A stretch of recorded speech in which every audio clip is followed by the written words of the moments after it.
Welcome back everybody to the miniature machining workshop. This is part 3 of the movie that I'm making where the topic is the repair of this 4-stroke engine for a model aircraft. It's an OSFS 40.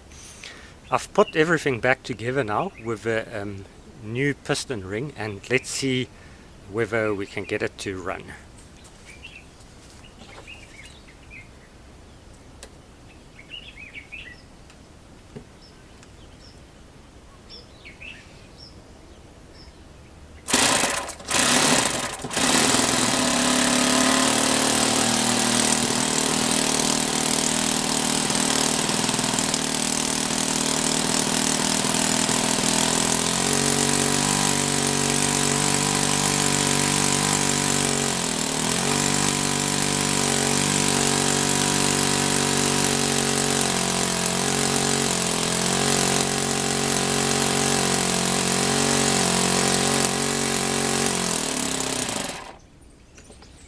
Right, it's a start.